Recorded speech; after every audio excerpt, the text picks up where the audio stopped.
everybody, I'm Angela from SpinachTiger.com and welcome to my new kitchen. I haven't been around for a while because we've been remodeling, so I hope you really enjoy the marble and the new everything in here. It's a real pleasure to cook and it's a real pleasure to see you.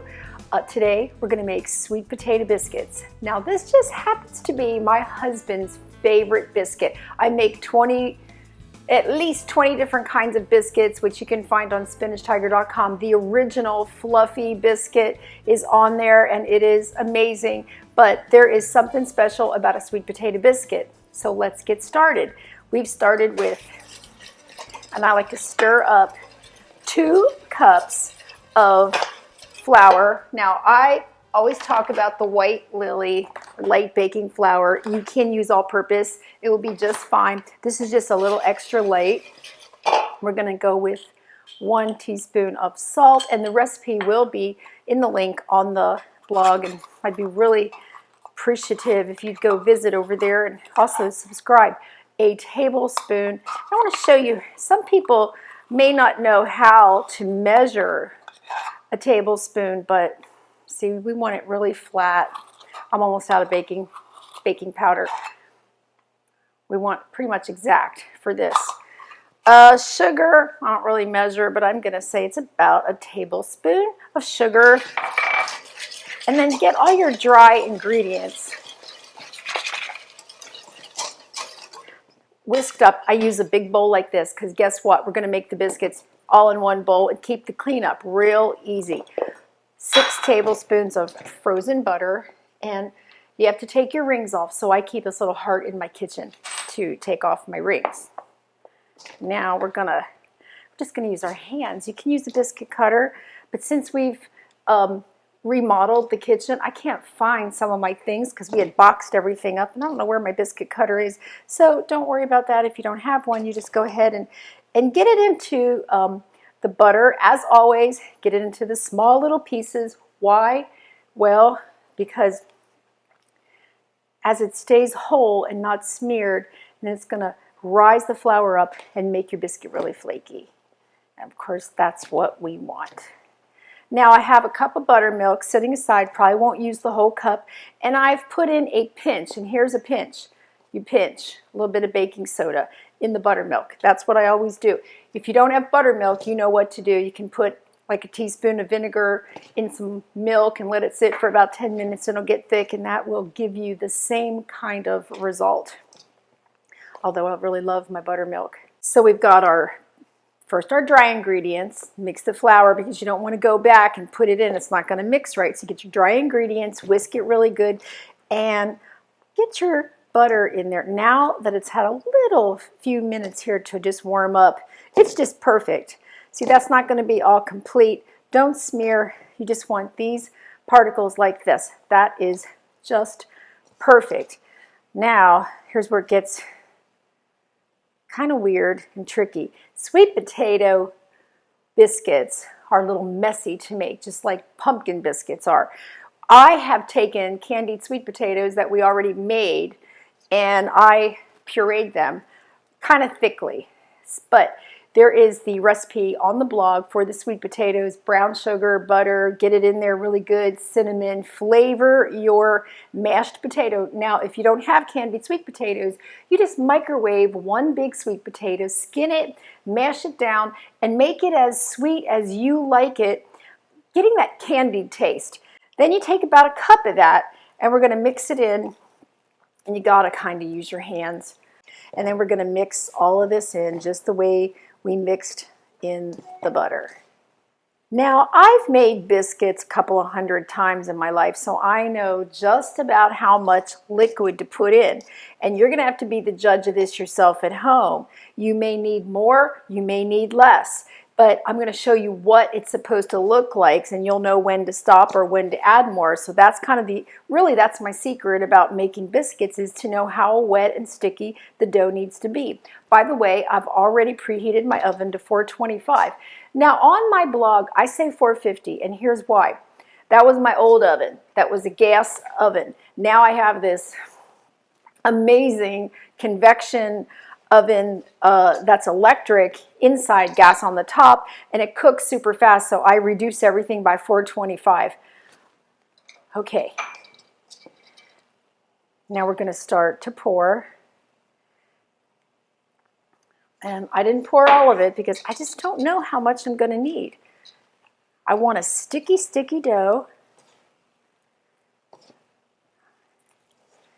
And this might just be about right. So maybe 3/4 of a cup.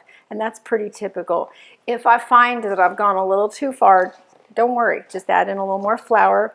But just be, careful about the flour, because you don't want a dry biscuit either. Now here is the secret to biscuits. Sticky, sticky, wet dough. It doesn't look right. It's counterintuitive. We want dough to look like bread dough. We want dough to look like pie dough. Biscuit dough is its own animal. It looks like biscuit dough. Biscuit dough is sticky. That's why my biscuits are always a raving success. That's why they're fluffy and they're tender and they're yummy. At least that's what they tell me. No, they really are. You just can't go wrong. If you go to my regular biscuit recipe, you'll see the comments and you will see that it has changed people's biscuit life. Now that looks almost impossible to do anything with, but let me show you what we are going to do as I get this all off my hands. Now here's what I'm going to do. I'm going to take some flour and I'm going to just throw it over the top. I'm going to pat down because we're going to cut the biscuits right here. Is that going to be real easy to do? No, not super easy, because we got to lift it up and get some flour underneath. Don't worry, they're still going to be great.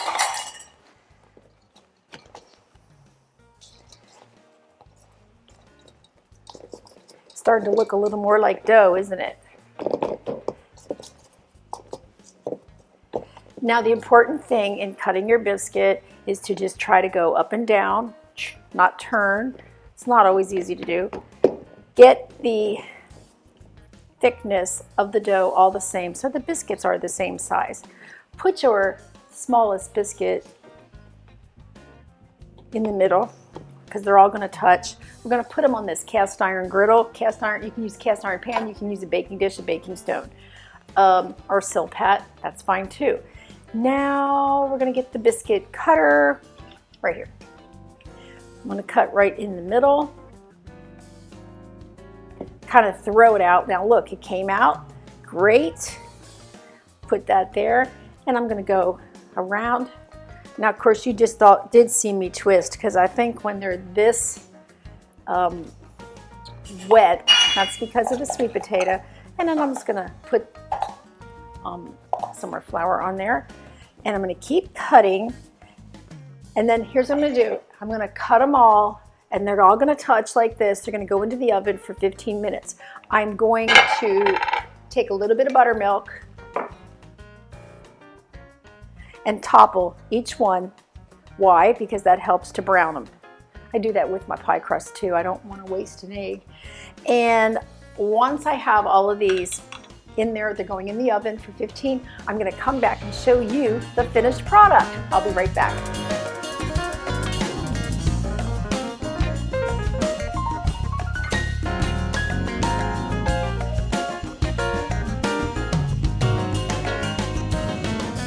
Okay, I'm back. I took the sweet potatoes out of the sweet potato biscuits out of the oven, and instead of rising real high, the potato is going to weigh them down a little bit. But what they did is they went out like this, so they're stupendous. And what's super cool is, I don't know if you can see it, but there's little bits of sweet potato inside, and there's some like melty butter, and they're pretty. They have that nice orange color. And do you want me to take a bite and just kind of tell you if they're any good or not? It's hard to eat on camera, They're going to be addicting. Let me tell you that. I like mine with butter. Well, I already know I have a lot of butter in there, but I like them with butter. And my husband likes them with honey. They're nice. Put a little bit of ham in there and have a sweet potato biscuit sandwich. Yummy. That would be really good. Turkey and cranberry sauce if it's Thanksgiving, which actually happens to be today. that'll be long gone when you're watching this, but today it's Happy Thanksgiving Day in America. Anyway, I want to thank you for watching SpinachTiger.com on my cooking channel at YouTube, and I want to make an announcement. I also do live videos several times a week on Periscope, which is live streaming. They're short, they're not as polished, whatever, they're not as polished as this, if this is polished. So join me there. It's Periscope TV, Spinach Tiger. That's the name that I go under there, and you'll be able to find me. Please subscribe to the cooking channel. I love to see you here. I love to hear your comments, love to hear from you, love to connect on all my social media channels, Instagram, Facebook, but especially here. Cooking what? Real food for real people from scratch.